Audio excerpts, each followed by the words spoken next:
Hello बच्चों, मैं आज 9th स्टैंडर्ड की सीबीएसई की संचयन भाग 1 से गिल्लू कहानी पढ़ाने जा रही हूँ, जिसकी लेखिका महादेवी वर्मा जी हैं।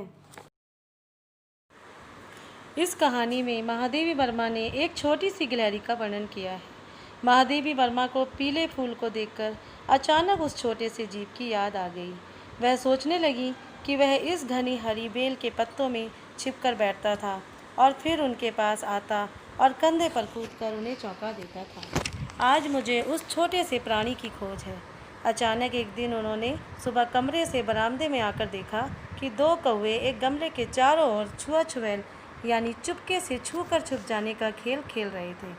अब लेखिका कोए के बारे में बताती हैं कि कोए भी एक विचित्र पक्षी है जिनके बोलने के अर्थ से प्रियजनों के आने का संदेश मिलता है और दूसरी ओर हम उनके काँव काँव करने को अवमानना मानते हैं।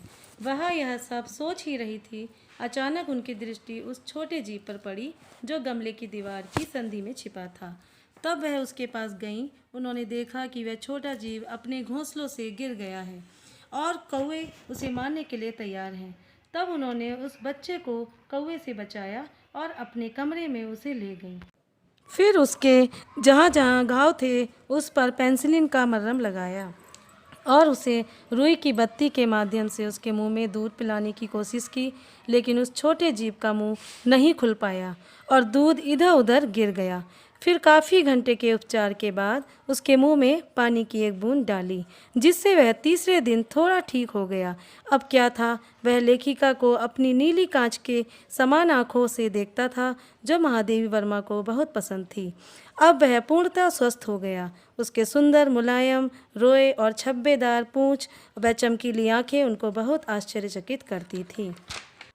लेखिका अब उसे गिल्लू नाम से बुलाने लगी और उन्होंने उसके रहने के लिए एक छोटी सी डलिया में रुई बिछाकर उसे तार के माध्यम से खिड़की पर लटका दिया। अब क्या था, वहाँ गिल्लू 2 वर्ष तक अपने घर में रहा।